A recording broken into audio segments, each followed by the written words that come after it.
ஃபெமினிசம்னா இதுதானா? ஆமாங்க.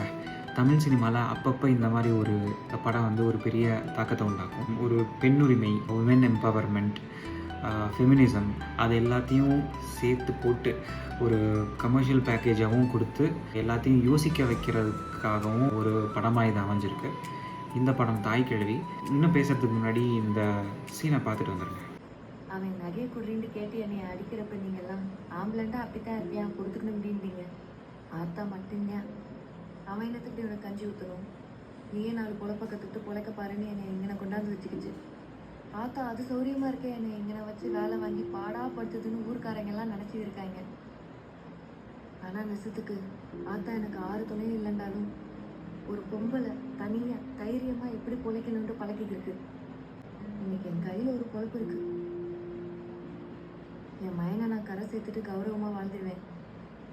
எனக்கு தைரியம் இருக்கு. இப்போ மட்டும் நான் அழுதேன். ஏண்டே நான் இல்லைண்டா உனக்கு பிழைக்க தெரியாதாடே? அப்படியே அடி நான் உன்னை வளர்த்தாண்ட ஆத்தா விளக்கு மாற்ற எடுத்து என்னை வெளுத்து கொடுக்கும். உங்களுக்கு தெரியுமா, கல்யாணத்துக்கு முதல் நாள் வரைக்கும் ஆத்தா என்னை யாருக்கும் தெரியாமல் பள்ளியோடத்துக்கு கூட்டு போய் கூட்டியாந்துச்சு. டீச்சர் அம்மா கூட கேட்டுச்சு, பரிசு போட்ட பிறகு பரீட்சைக்கு வர முடியாத பிள்ளை என்னத்துக்கு கூட்டியாருங்கன்னு.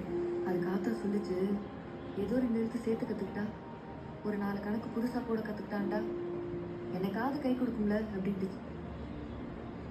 அது சொல்லுது, என் மயங்க மட்டும் விட்டாங்கண்டா என் மருமகளுக்கு கூட்டியாரு பள்ளியோடத்துக்கு வந்துச்சு.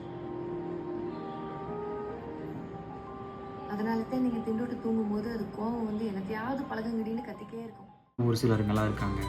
அவங்களுக்கு இது மாரி எத்தனை படங்கள் எடுத்தாலும், பக்கம் பக்கமா பேசினாலும், கடைசியில நம்மக்கிட்ட வந்து கேட்குறது இதுதாங்க.